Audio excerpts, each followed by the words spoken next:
జాలం వెను తిరిగి వస్తుంది కాలం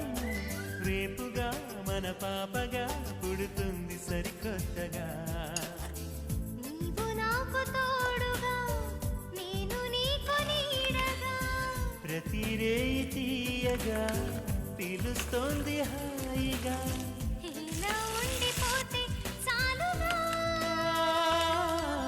నువ్వంటే నాకిష్టమని అన్నది నా ప్రతి శ్వాస